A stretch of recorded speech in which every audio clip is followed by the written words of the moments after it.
just had a great meeting, a really good, very productive meeting. It was a productive meeting focused on a place of shared admiration and love, which is New York City. And we're going to be helping him to make everybody's dream come true, having a strong and very safe New York. And what I really appreciate about the president is that the meeting that we had focused not on places of disagreement, which there are many, and also focused on the shared purpose that we have in serving New Yorkers. Welcome to this special live edition of Politics Unusual. I'm Morgan McKay here in front of the White House where President Donald Trump and Mayor-elect Zohran Mamdani met for the first time. People were expecting fireworks, but instead the president heaping praise on Mamdani. It's been a whirlwind of a day, so we're going to bring in Democratic strategist Trip Yang, who's going to help us break it all down. He's back in New York City at the Fox 5 studios. Trip, it is a pleasure to have you here to help me break all of this down. Were you expecting this meeting to go as well as it did? There were signs, but were you surprised? Good evening, Morgan. It's a pleasure to be here at Fox 5. Politics Unusual, in my opinion, the best new show of 2025. I'll say it to anybody. So look, to answer your question, we all kind of figured that something noteworthy was going to happen. And by we all, I really mean us New York political insiders. Now, we know Zohran Mamdani is gracious, smooth. He's authentic, consistent. He has a really good habit of being able to walk into any room, no matter how high stakes it is, and no matter the dynamic, being able to talk to people like a potential ally. Clearly, his charm worked. Now, with President Trump, we do know that if someone is adversarial or is perceived as adversarial, he reacts poorly and that he makes it a habit to try to mock them. We've seen that with Trump and some Democratic leaders, with the Ukrainian President Zelensky earlier this year. But if Trump likes you, if he likes someone and there's personal charm, he really very much reciprocates that friendliness. So to answer your question, even I and many others were struck by how much of a bromance, a love fest this was. This really felt like two boys from Queens who've known each other for a long time. It seemed like they were going to get a beer and watch a Knicks game afterwards. That's how much of a love fest it seemed. Yeah, the president used to call Mamdani his, quote, little commie. He even threatened at one point to deport Mamdani, who's a naturalized American citizen. But also, he really seemed to, Mamdani, focus on his message of affordability. He got a lot of questions thrown at him when it comes to some of these other issues, but he seemed to be staying laser focused on affordability, and that seemed to resonate with the president. What do you think their common ground is going to be on this affordability message? Do you see this as a lasting partnership? So this is a really good lesson for those who are aspiring to be in politics professionally. At the end of the day, you do not need to agree with someone. Mamdani and Trump are diametrically very different people. Trump is MAGA Republican. Mamdani is a Democratic socialist. However, if you are consistent, authentic, Zohran Mamdani, if you notice, he talks the same way to Donald Trump as he does to a Democratic-friendly audience right here in New York City. People respect you. Where people don't respect you is if someone is too much of a flip-flopper, they kind of change their stance too much, say one thing in one room and completely turn their back in a different room.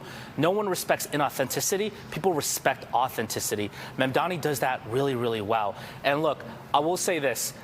The through line here, as has been mentioned earlier by Trump and Mamdani, is that they have both run on affordability.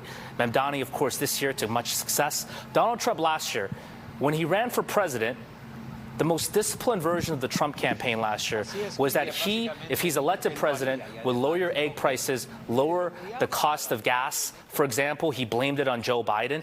But the effective version of Donald Trump is that if he's elected president, the cost of living for Americans would go down.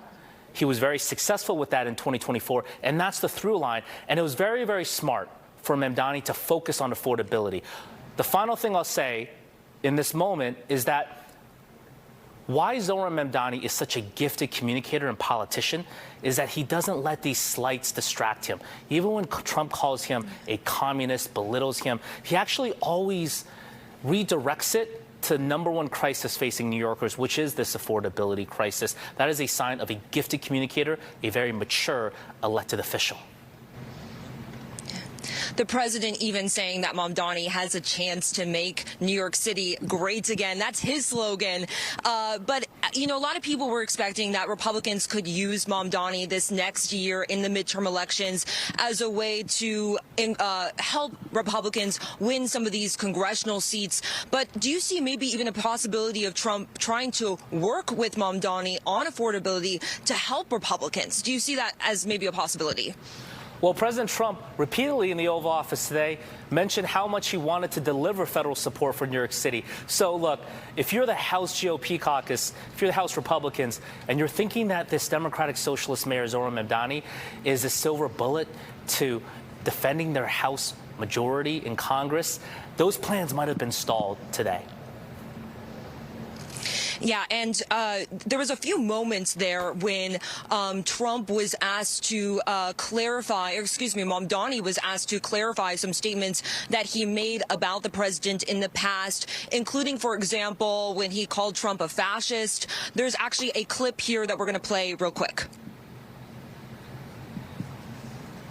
Are you affirming that you think President Trump is a fascist? I've spoken about... That's okay. You can just say okay. yes. Okay. Yeah. It's easier. It's easier than explaining it. I don't mind. We saw this a few times in that Oval Office meeting. They had reporters come in. We weren't one of the reporters that was allowed in. There was White House press pool that was only allowed inside the Oval Office. But a few of them tossing questions at Mamdani, trying to almost, it seemed, elicit a response from the president, trying to get him to react a little bit. But the president repeatedly almost stepping in and saying, it's okay, like, I got this. Instead, you don't have to answer. What did you think about that? They really interacted like an uncle and a nephew who've gone along for so many years. You know, Mamdani is very disciplined. He can answer any question, as we've seen many times here in New York City. But President Trump, he really has a soft spot for Zohran Mamdani. He repeatedly, to your point, you know, came to Mamdani's defense, it seems like, patting him. You know, as dudes, that's like an attaboy, I got your back, bro. Like that type of body language, they really had a love fest. They do have key differences, though, especially when it comes to, for example, ICE. That did come up in the meeting about sending more ICE agents into New York City. It seemed like, though, that the president agreed with Mamdani on the sense of they should be focusing on criminals and maybe not on families. Mamdani said he mentioned how a family was split apart, and Trump stepped in saying that he thinks that it's about safety, it's about public safety. What do you think kind of went on with that conversation? I know I'm asking you to get inside two people's minds right now. We weren't inside that meeting, but what did you kind of take from that? Yeah, well, I'm happy to. I did major in psychology at McGill University, so always happy to talk about what's in someone's mindset to the best of my ability. Look, the way I viewed it is that on the issue of immigration and enforcement, this probably was going to be the sticking point going to this meeting. The affordability part was actually, an area that a lot of us thought was going to have agreement going in. But enforcement and immigration, a real subject, a sore spot, highlighted big differences with Democrats and Republicans.